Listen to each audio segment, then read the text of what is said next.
hypothesis.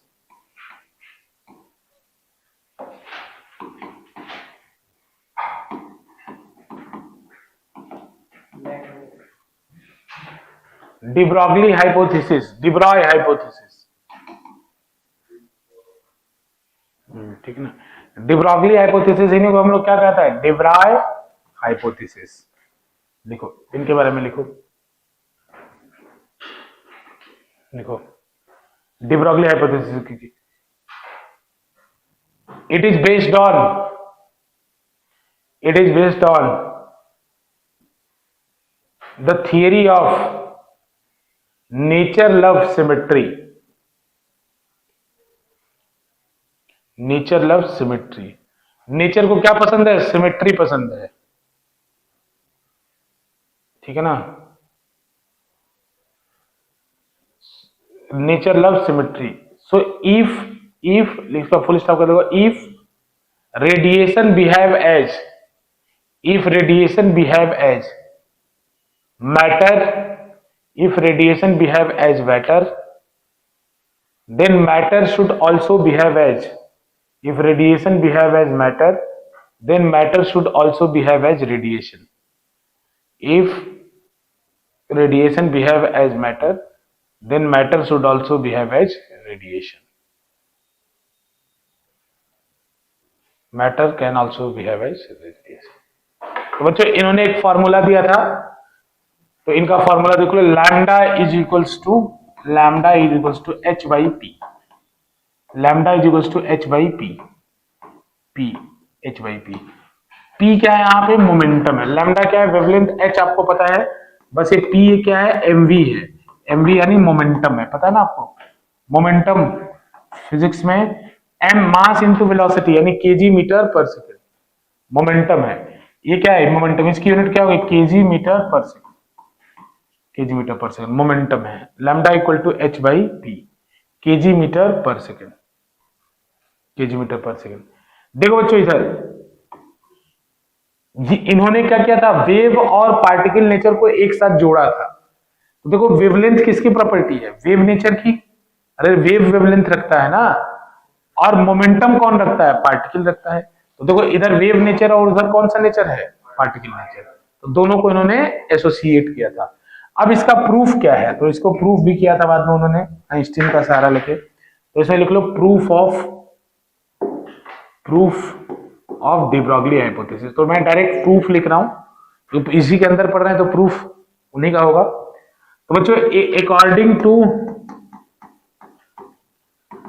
Einstein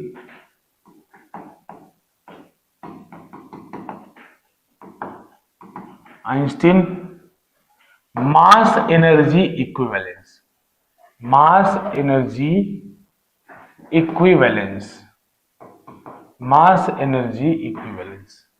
according to Einstein mass energy equivalence, E बराबर क्या होता है, mc स्क्वायर। अगर किसी पार्टिकल के लिए लिखे तो स्मॉल पार्टिकल के लिए। और बच्चों हम जानते हैं एनर्जी ऑफ सेम पार्टिकल, जैसे फोटोन है मान लीजिए, तो फोटोन के लिए ई बराबर mc स्क्वायर। अगर उसको पार्टिकल की तरह माने तब energy of same energy can also be written as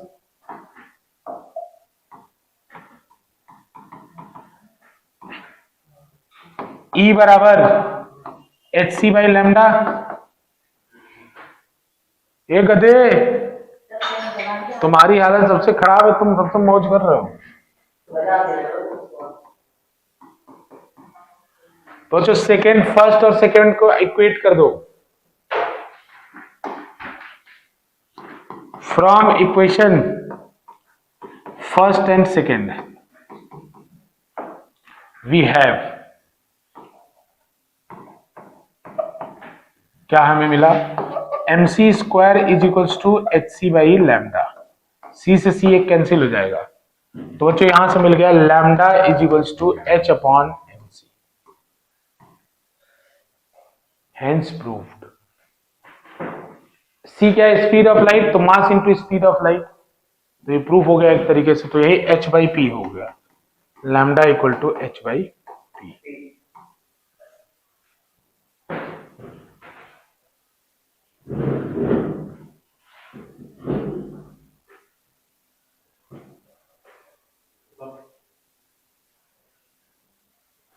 क्या तुरंत ही भागो, क्या खत्म होने हुआ है?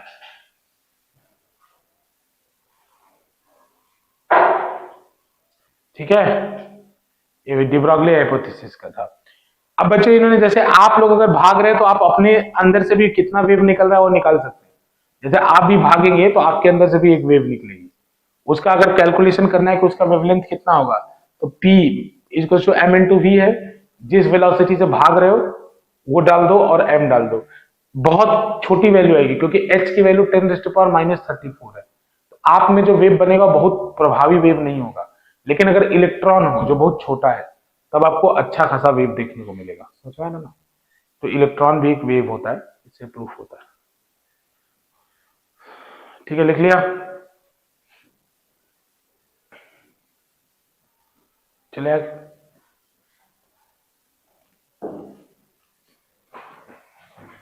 देखो बच्चों, P बराबर क्या होता है? mv, पता है ना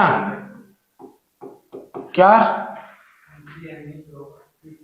अरे c स्पीड ऑफ लाइट है, तो m इंटू सी फोटोन के लिए करोगे तो मोमेंटम ही तो माना जाएगा। mv मतलब c वहां पे स्पीड ऑफ लाइट है, फोटोन के लिए बात करें तो नॉर्मलाइज कर दो उस फॉर्मूले को, तो k बराबर क्या होगा? हाफ एम वी स्क्वायर होगा। ये रिलेशन देखो 12th 11th में है। तो बच्चों यहां से v की वैल्यू इधर ध्यान दो, v की वैल्यू कितनी होगी? p बाई एम, उठा के यहां रख दो, तो काइनेटिक एनर्जी कितना जाएगा? काइनेटिक एनर्जी आएगा half M P square upon M square, cut जाएगा। तो यहां से काइनेटिक एनर्जी कितना आएगा? Half P square by M. तो इसको मतलब तुम लोग हमेशा जीवन भर याद रखना, बस याद रखने के लिए मैं बोलूंगा कि काइनेटिक एनर्जी स्क्वायर बराबर P square upon 2m। P क्या है यहाँ पे? मोमेंटम। पी क्या है यहाँ पे? मोमेंटम। देखो ये अलग से बता रहा हूँ क्योंकि न्यूमेरिकल में बहुत ज्यादा इसका इस्तेमाल होगा, ठीक है ना, इसलिए अलग से बता रहा हूं। बाकी मुद्दे की बात अब समझ लो सीधे सीधे।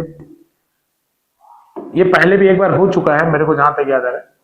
Lambda equal to H by P है ना? तो एच बाई पी को मैं क्या लिख सकता हूं? एच बाई पी को मैं लिख सकता हूं H upon under root of 2m_k। 2m_k लिख सकता हूं। अरे पी स्क्वायर पी निकालो, उधर भेज दो, स्क्वायर का रूट कर दो, लिख सकता हूं नहीं? इसी फॉर्मूले को लिखा जा सकता है h upon under root of 2m_qv। ये पहले हो चुका है, अगर याद आ रहा हो किसी को तो ये मैग्नेटिज्म में हुआ है। काइनेटिक एनर्जी को क्या लिख दिया यहाँ पे? qv लिख दिया। काइनेटिक एनर्जी को क्या लिख दिया? qv। तो ये भी एक फॉर्मूला है। जैसे बोलेगा कि एक चार्ज पार्टिकल है, उसको एक्सेलरेट किया जा रहा है इतने वोल्टेज से, तो बताओ उसमें कितनी एनर्जी एसोसिएट, कितना उसका वेवलेंथ निकलेगा, तो ये फॉर्मूला लगा देना, ठीक है ना?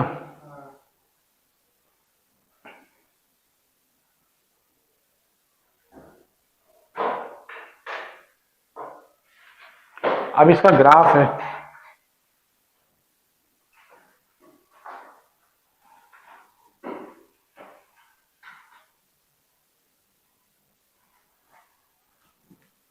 बच्चों देखो, अगर इलेक्ट्रॉन के लिए लास्ट वाले को सॉल्व करूं, लास्ट वाले को इलेक्ट्रॉन के लिए सॉल्व करूं, तो H की वैल्यू पता है मुझे, मास ऑफ इलेक्ट्रॉन पता है मुझे 9.1 इंटू 10⁻⁻31, चार्ज ऑन इलेक्ट्रॉन पता है मुझे 1.67 इंटू 10⁻⁻19।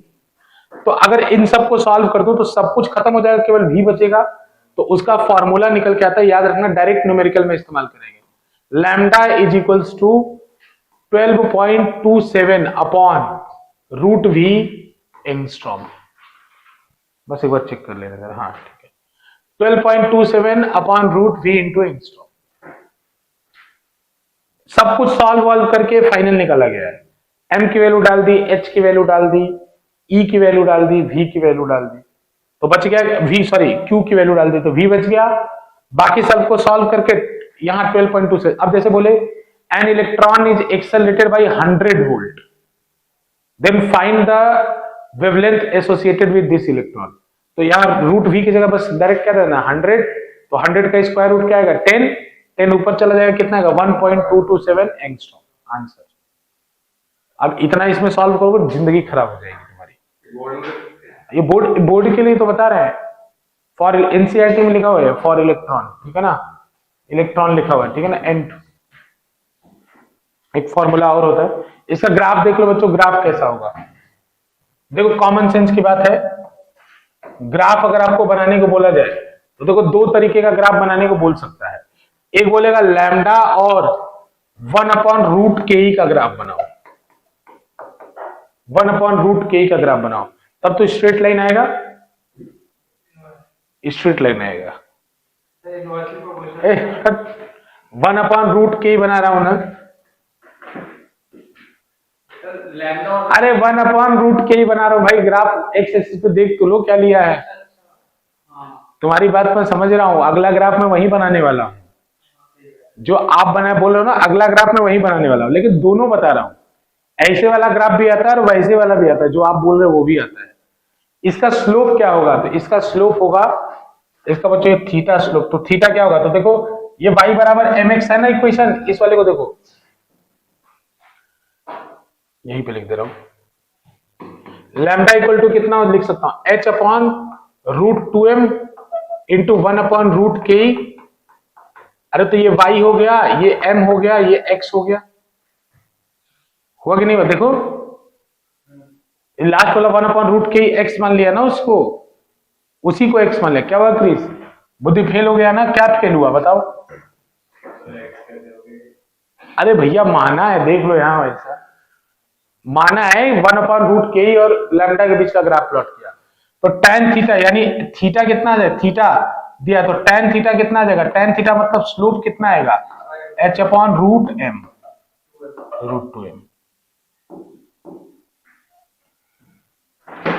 h/√2m।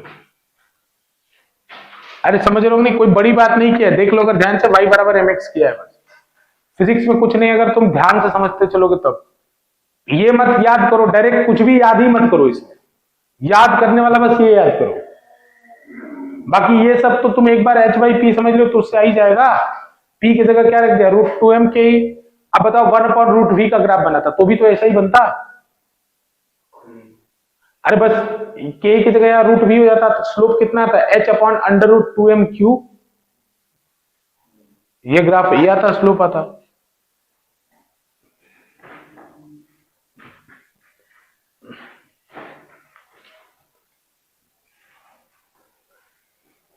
कितना पेज हो गया,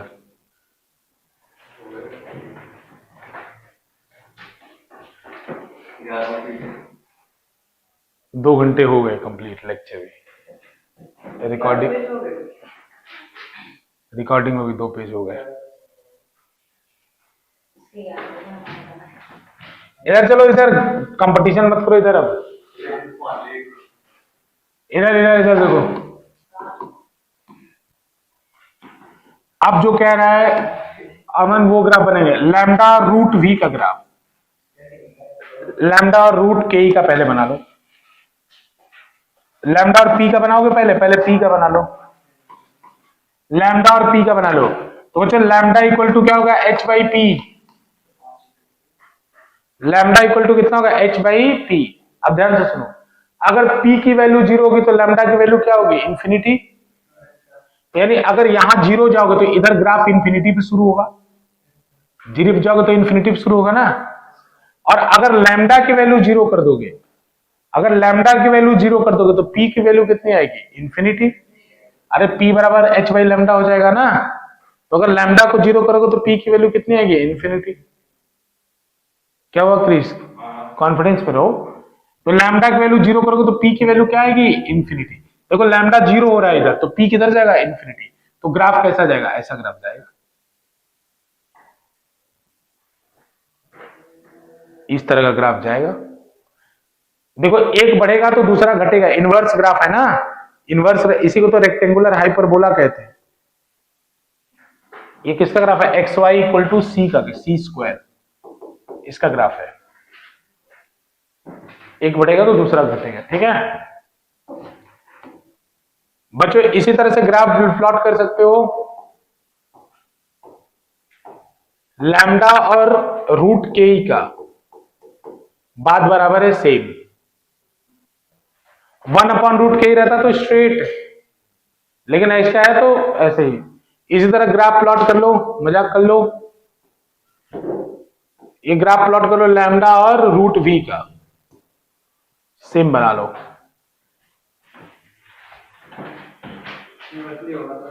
हाँ सब सब एक जैसा नेचर होगा। तुम्हें याद रखना अपॉन में रहे तो स्ट्रेट लाइन, अपॉन में ना रहे तो सब उल्टा, क्योंकि एक बढ़ेगा तो दूसरा घटेगा, फार्मूले से देखो कॉमन सेंस जिंदा रखो, रखने का कोई फायदा नहीं जीवन में। अच्छा अरे वो उल्टा उल्टा वाला ग्राफ बना लेना, बना लो सब, ठीक है।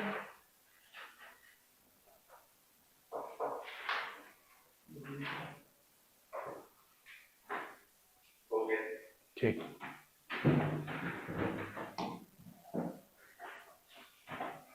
इसी के साथ मैं अपनी वाणी को विराम देता हूं और इस चैप्टर की समाप्ति हो गई।